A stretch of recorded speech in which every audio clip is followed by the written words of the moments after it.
ഓരോ രാത്രിയും ജിമ്മി തന്റെ ചുവരിൽ ചെവി അമർത്തിവെച്ച് അപ്പുറത്തെ മുറിയിലെ ദമ്പതികളെ ഒളിഞ്ഞു കേൾക്കുമായിരുന്നു. കേട്ടതുകൊണ്ടൊന്നും ആവില്ല എന്ന് വിചാരിച്ച് അയാൾ ചുവരിൽ ഒരു ഓട്ടയുണ്ടാക്കി അതിലൊരു ചെറിയ ക്യാമറ വെച്ചു. എന്നാൽ അയാൾ കണ്ടത് വിചിത്രമായൊരു കാഴ്ചയായിരുന്നു. ഒരു സംഘം ആളുകൾ തന്റെ അപ്പാർട്ട്മെന്റിന് തൊട്ടുതാഴെ തുരങ്കം നിർമ്മിച്ച് ഒരു ബാങ്ക് കൊള്ളയടിക്കാൻ പദ്ധതിയിടുകയായിരുന്നു.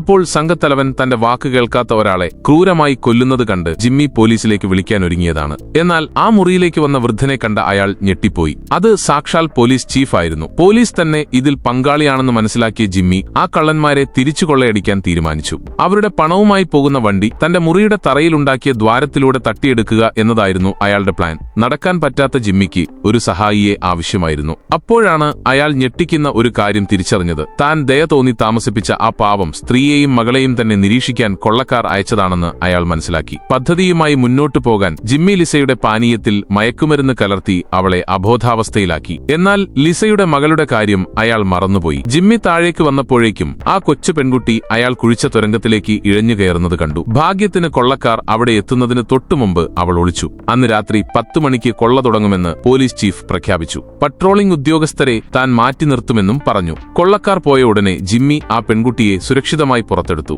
അപ്പോഴാണ് അവളുടെ കയ്യിൽ ഒരു തോക്ക് അയാൾ കണ്ടത്. സബ്സ്ക്രൈബ് ചെയ്താൽ നാളെ കാണാം.